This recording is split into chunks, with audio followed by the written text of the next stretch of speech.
তাহলে এখন আমরা শুরু করি। হ্যাঁ, বিসমিল্লাহির রহমানির রহিম। আমি এখন ওই আজকের ক্লাসটার স্লাইড শেয়ার করতেছি এবং তোমরা হলো ওই ইয়ার সাথে মিলাই নিবা, ওই যে প্রশ্নগুলা আছে ওই প্রশ্নগুলা মিলাই নিবা আর কি। ঠিক আছে, দেখা যাচ্ছে স্ক্রিন দেখা যাচ্ছে? আচ্ছা, আজকে আমরা যে অধ্যায়টা পড়তেছি হলো তোমাদের দ্বিতীয় সপ্তাহে যে প্রশ্নগুলা দেয়া আছে সেই প্রশ্নগুলা। রেফ্রিজারেন্ট বা হিমায়ক কি? তাহলে হিমায়ক হলো এক প্রকার কার্যনির্বাহক যার মাধ্যমে কোনো বস্তুকে ঠান্ডা করা হয়, অর্থাৎ যে মূল ঠান্ডাটা করে। অর্থাৎ তুমি যদি হাতের মধ্যে একটা বরফের টুকরা রাখো তাহলে তোমার হাতে ঠান্ডা লাগবে। এই ঠান্ডা লাগার জন্য কে কাজ করতেছে? মূল কে কাজ করে? সেই বরফের টুকরাটা, তাই তো? তাহলে ওই বরফের টুকরাটা হলো এখানে হিমায়ক। এখানে হিমায়ক হিসেবে বরফের টুকরা হলো হিমায়ক।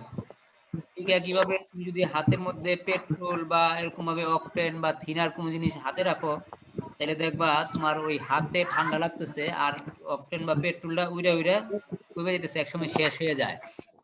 তাহলে এইগুলা এইখানে যে ঠান্ডা করতেছে সে হলো হিমায়ক, অর্থাৎ এখানে পানি বরফ বা এই পেট্রোল গুলো হলো হিমায়ক।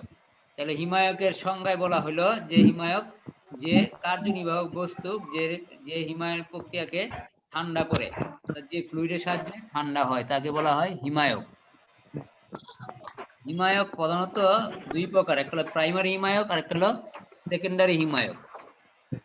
প্রাইমারি হিমায়ক বা প্রাথমিক হিমায়ক যেটাকে বলা হয় সেটা হলো যে হিমায়ক তার অবস্থার পরিবর্তনের মাধ্যমে কোনো বস্তুকে শীতল করে বা ঠান্ডা করে, এটা হইবে প্রাইমারি হিমায়ক। যেমন তোমার হাতে পেট্রোল বা থিনার রাখলা, তোমার হাতটা ঠান্ডা হলো, পেট্রোলটা উড়ে চলে গেল, দেখবা কিছুক্ষণ পরে পেট্রোল আর নাই। তাহলে সে যে তাপ নিয়ে গেল, যাওয়ার সময় তার অবস্থা পরিবর্তন করছে, তাহলে এই হিমায়কটা হবে প্রাইমারি হিমায়ক। যে রেফ্রিজারেন্ট অবস্থার পরিবর্তনের মাধ্যমে ঠান্ডা বা শীতলায়ন করে বা হিমায়ন চক্রে তাপ স্থানান্তর করে তাকে বলা হবে প্রাইমারি হিমায়ক। এই প্রাইমারি হিমায়কগুলোর মধ্যে আছে সিএফসি, এইচএফসি, এইচসি ব্লাইন্ড, তারপরে এইচসিএফসি, এই জাতীয় হিমায়কগুলো আছে। এগুলো হলো প্রাইমারি।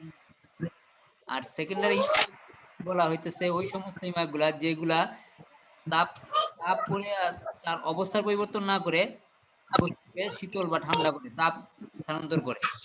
তাই হলো সেকেন্ডারি হিমায়ক।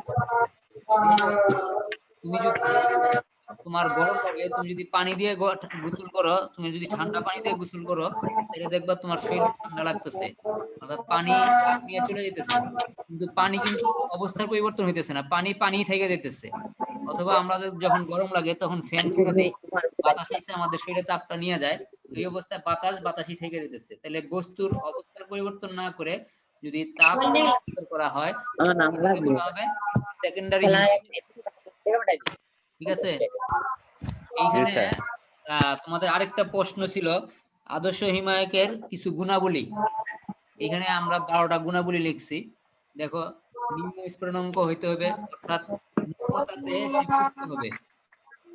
যদি তাপ যদি ফুটে, পানি যদি ফুটে তখন তাপ স্থানান্তর করে।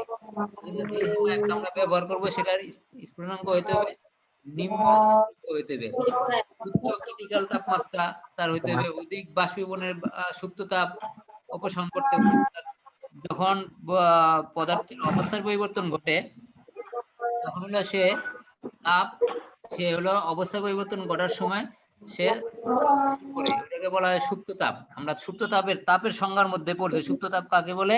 যে তাপে বস্তুর অবস্থার পরিবর্তন হয়, তাপমাত্রা পরিবর্তন হয় না, তাকে সুপ্ত তাপ বলে। অর্থাৎ পানি থেকে বরফ হয়ে গেল অথবা বরফ থেকে পানি হয়ে গেল, তার মানে অবস্থার পরিবর্তন হলো, এখানে সে সুপ্ত তাপের ঘটনা ব্যবহার হয়েছে, সুপ্ত তাপ সে শোষণ করছে। তাহলে যে ওই আদর্শ হিমায়ক ওটাকে বলবো যে বেশি সুপ্ত তাপ গ্রহণ করতে পারে। জি স্যার।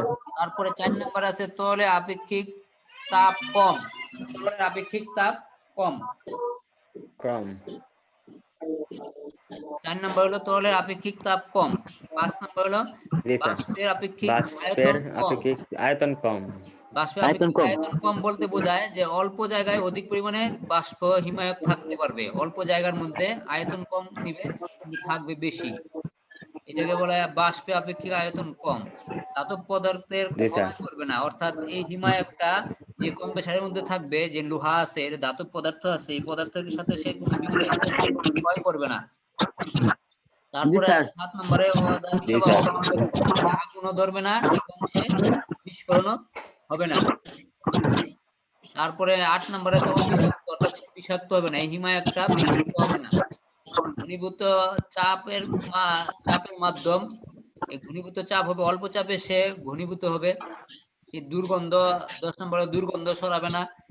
তারপরে 11 নম্বরে কম বেশি অয়েলের সাথে সে ভালোভাবে মিশবে।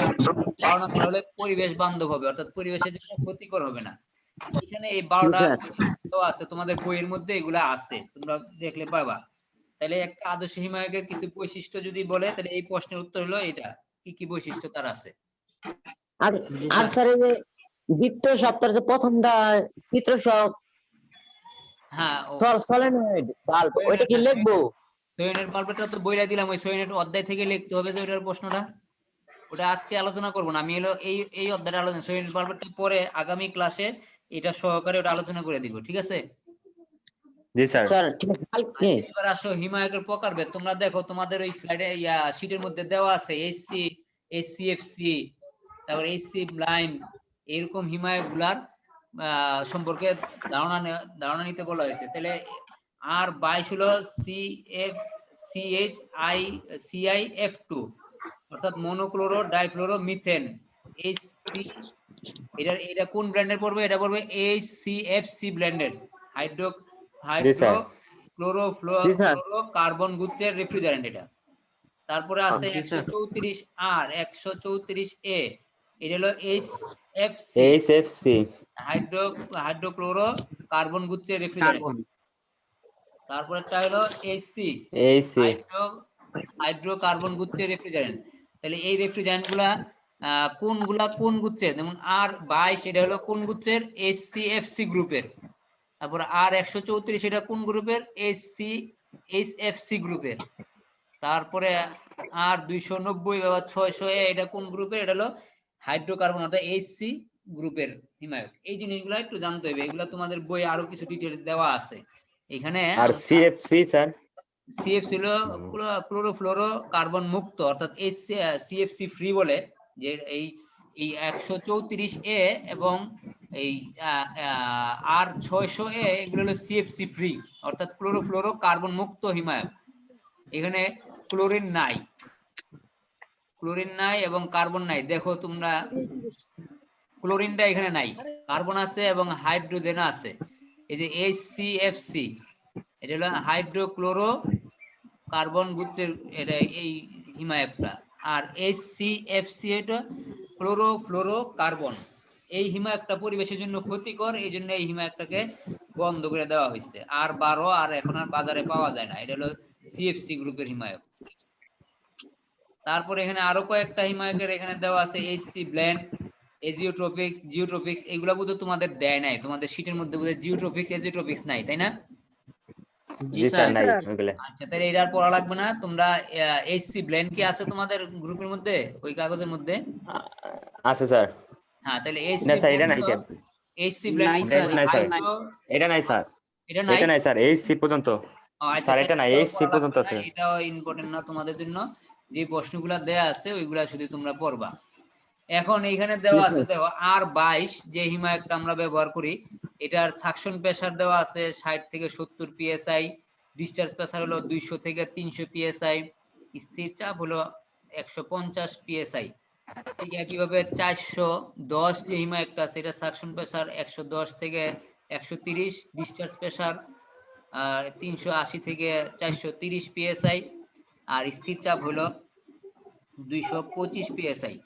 এখন এই চাপগুলা কি? সাকশন চাপ, ডিসচার্জ চাপটা কি? যখন কম প্রেসারের মধ্যে এই হিমায়কটা চার্জ করা হয়, একটা রেফ্রিজারেন্ট প্ল্যান্টের মধ্যে হিমায়কটা চার্জ করে, কম প্রেসার যে দিক দিয়ে টাইনা নেয়, এটাকে বলে সাকশন লাইন। যখন সে টাইনে নিবে তখন যে হিমায়কের চাপ থাকবে সেটা হলো R22 এর ক্ষেত্রে হলো 60 থেকে 70 psi, এবং কম্প্রেসর যখন এটা ডিসচার্জ করে ত্যাগ করে সংকোচন করে তখন তার চাপ এবং তাপ দুইটাই বাইরে যায়, তখন তার হলো চাপ হবে গিয়ে 250 থেকে 300 psi R22 এর ক্ষেত্রে। জি আর 150 হলো স্থির চাপ, অর্থাৎ সিলিন্ডারের মধ্যে যখন গ্যাসটা চার্জ করা থাকে তখন ওই গ্যাসটার চাপ থাকে হলো 150 psi। এখন তোমার কাছে জি একটা একটা সিলিন্ডার আছে, দেখো এখানে লেখা আছে 22 লেখা আছে তাই না, তারপর নিচে ছবিতে স্যার। দেখো লেখা আছে 410 এ, ছবিতে লেখা আছে না, দেখতে পাচ্ছো তোমরা? জি জি স্যার। স্যার। আচ্ছা, এখন যদি কোনো কারণে এরকম হয় এই সিলিন্ডারের গায়ে এই 22 লেখাটাও নাই, আবার 410 ও লেখা নাই, তাহলে আমরা কিভাবে বুঝবো কোন হিমায়ক কোন সিলিন্ডারের মধ্যে আছে?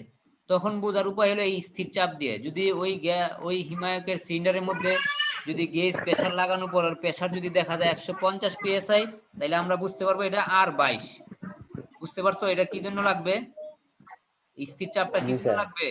স্থির চাপটা লাগবে হলো যদি কোনো সিলিন্ডারের মধ্যে হিমায়ক চার্জ করা থাকে কিন্তু এরকম নাম্বার লেখা না থাকে, তাহলে আমরা বুঝবো কিভাবে এটাতে কোন হিমায়ক আছে? এই বোঝার জন্য স্থির চাপটা দরকার হবে। গেজ ম্যানিফোল্ড ব্যবহার করলে যদি 410 হয় তাহলে তার স্থির চাপ দেখাবে 225 psi, আর যদি R22 হয় তাহলে তার স্থির চাপ দেখাবে 150 psi। বোঝা গেল? কথাটা কি জি বুঝতে স্যার। পারছো তোমরা?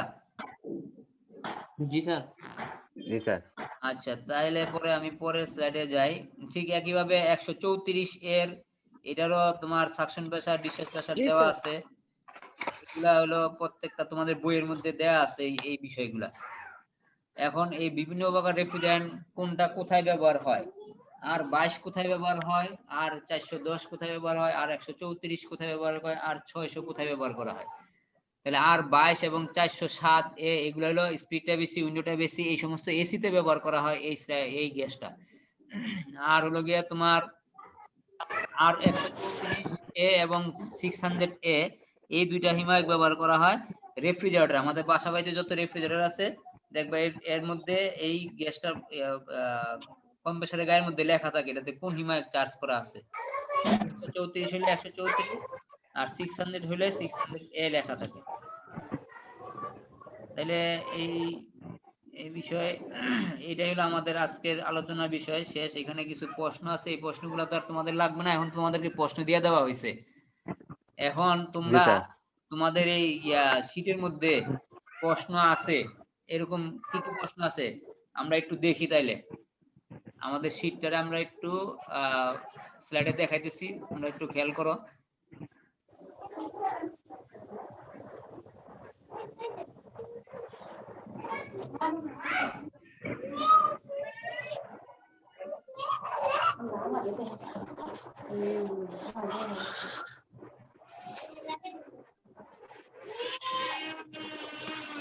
স্যার শীট তো দেখা যাচ্ছে না।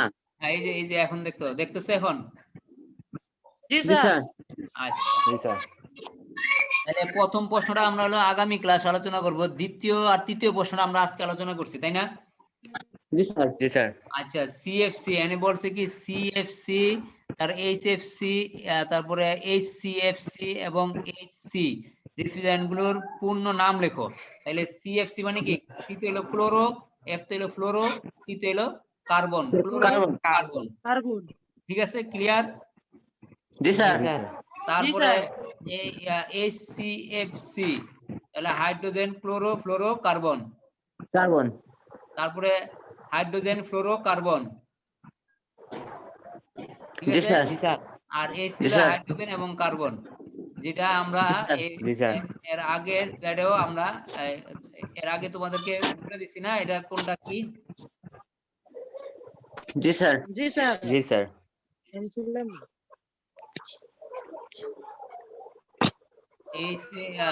এইচসি হলো হাইড্রোকার্বন গুচ্ছ, ঠিক আছে। জি এইচএফসি স্যার। হলো হাইড্রোফ্লোরো কার্বন গুচ্ছ। তারপরে এইচসিএফসি হলো hydrochloro fluoro carbon, chloro fluoro carbon যুক্ত হাইড্রোক্লোরো ফ্লোরো কার্বন। এই হিমায়ক গুলা হলো এখানে আছে। আর স্যার আগামী ক্লাস কবে কবে হবে? আগামী ক্লাস আমরা ইনশাল্লাহ হয়তো কালকেও করতে পারি। আচ্ছা তাহলে দ্বিতীয় প্রশ্নটা কি বললাম, এই গ্রুপগুলোর নাম বলে দিলাম তাই না? তোমরা বইয়ের মধ্যে এগুলা পাইবা, আবার দেখো তোমাদের বইয়ের মধ্যে এই নামগুলা লেখা আছে, ঠিক আছে? জি স্যার। এখানে কি কারো কোনো জি, স্যার। বোঝার সমস্যা আছে বলো, এখানে কোনো প্রশ্ন আছে তোমাদের? না না, স্যার। স্যার।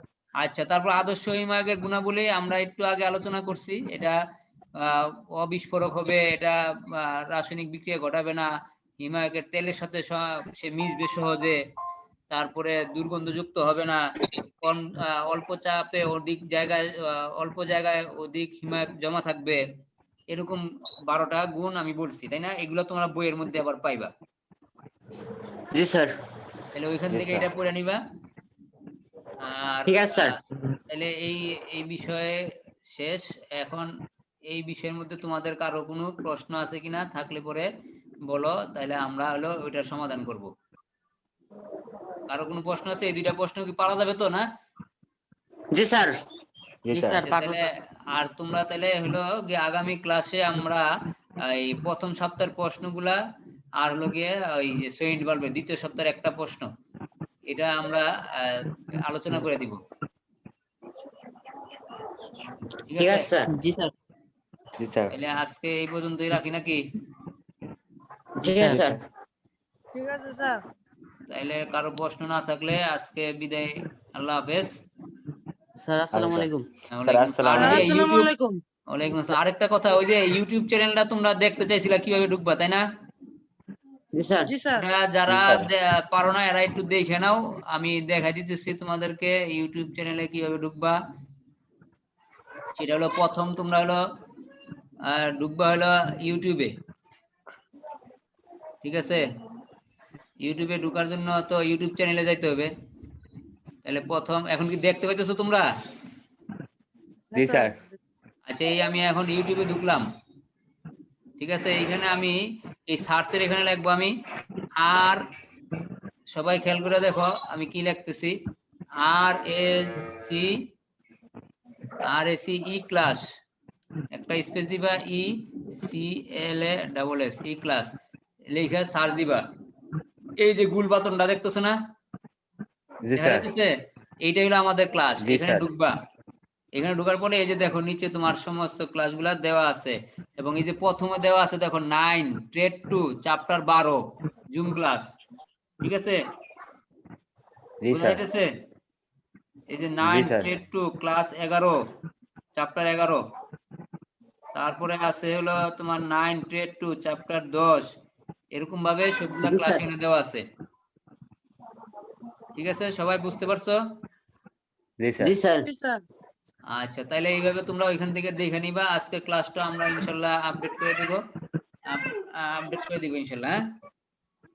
জি জি, স্যার। স্যার। ঠিক আছে, তাইলে আজকে শেষ করি।